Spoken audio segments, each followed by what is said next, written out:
Então, assim, quando eu fiz doutorado, uma das convicções que eu firmei foi a seguinte: na história do Brasil, que todos nós conhecemos razoavelmente bem, estudamos para passar no vestibular, estudamos a vida inteira, vivemos no Brasil, etc.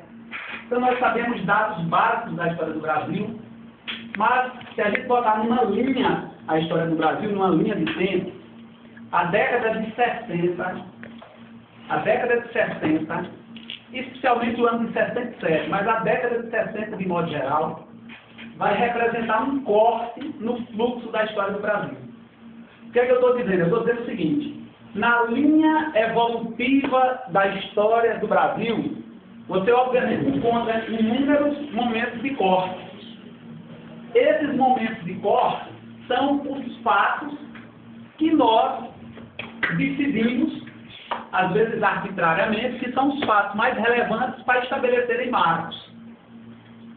Eu vou te dar algum exemplo para você entender o que é que eu estou dizendo. No dia 7 de setembro de 1822, aconteceu algo na história do Brasil que nós recortamos. E este acontecimento, de existência duvidosa, transformou-se em fato na medida em que nós passamos a narrá-lo como o dia da independência do Brasil. Então você tem o acontecimento é intempestivo, o acontecimento é inesperado, o acontecimento é um de repente, é um solavanco. Mas para que o acontecimento se transforme em fato, é preciso a gente fazer uma apropriação linguística deste acontecimento. É preciso a gente ir lá capturar o acontecimento de sua ordem acontecimental, que é caótica, retirar ele dessa ordem caótica e ordenar ele numa ordem. Tirar do caos e colocar na ordem, numa ordem linguística que lhe cobre de significados, que lhe dá um valor cívico, etc, etc, etc. Isso do ponto de vista micro, um exemplo micro. Quando você olha para a cultura brasileira, se você for alguém interessado em olhar só para a cultura do Brasil, nós vamos ter uma linha que vai ter dois profundos cortes. Uma linha que começa em 1500, quando chega em 1922, você tem um corte profundo. Este corte profundo é representado, por um lado, pelo que nós chamamos de Semana de Arte Moderna, com todas as suas consequências. Tá certo? Se a gente tivesse tempo para discutir Semana de Arte Moderna e só Semana de Arte Moderna, eu iria argumentar que em 1922 apareceram brasileiros, intelectuais brasileiros, que tentaram pegar uma borracha e apagar a história do Brasil de 1500 a 22 e começar a escrever a história do Brasil de 1500 para trás. Por isso que toda a alegoria modernista é uma alegoria pré-cabralina. É a deglutição do bispo Sardinha, é o grande acontecimento. O Manifesto Pau-Brasil é o mais formoso documento. O Macunaíma é o herói mais vistoso. E assim por diante. Por que razão os modernistas têm esse anseio de reescrever a história do Brasil voltando diante de Cabral, quer dizer, de Cabral para trás? É claro que nós estamos falando no campo metafórico, ninguém pode voltar ao tempo. Pode voltar ao tempo no sentido da constituição dos arquétipos culturais que constituem nossa alma.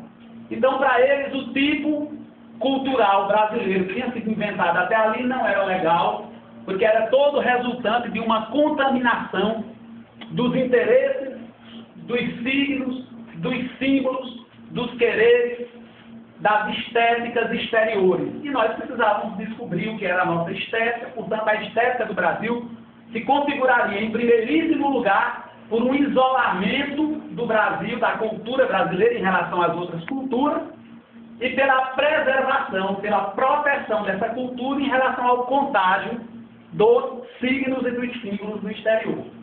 Linhas gerais, a gente poderia dizer isso. É claro que precisariam aqui de muitas horas, mas acho que vocês todos entenderam.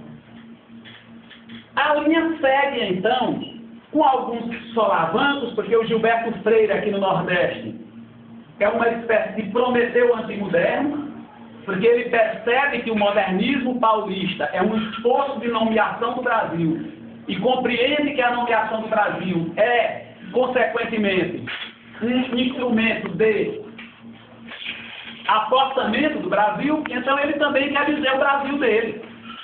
e ele escreve Casa Grande e Cesárea, ele escreve o Manifesto Regionalista, enfim, Sobrados e Mucampos, e ele vai dizendo o Brasil do ponto de vista dele. E isso acaba culminando em 1970 com o Manifesto do Movimento Armorialista ou do Movimento Armorial, cuja maior presença é o Ariano Suassuna, que todos nós conhecemos e adoramos, morremos de rir com o Ariano, toda vida que assistimos o Alto da Compadecida, morremos, podemos assistir 1000 vezes, nós estamos morrendo de rir.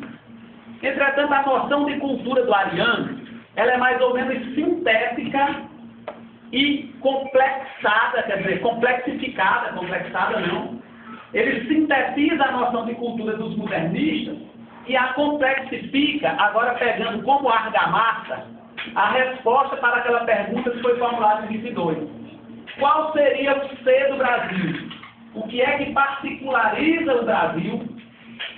Aonde é que está presente esta particularidade na cultura brasileira? E que tipo de instrumento nós devemos utilizar para preservar a cultura brasileira desse contágio maléfico das culturas imperialistas exteriores e tal? A tese de livre doutoramento do Ariano Suassuna se chama A Onça Castanha e a Ilha Brasil.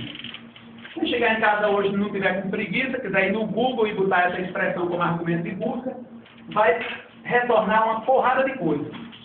Mas a gente poderia chamar a atenção para o seguinte, especialmente para aqueles que são do interior, diga lá, Felipe, especialmente para aqueles que são do interior, castanho é o quê?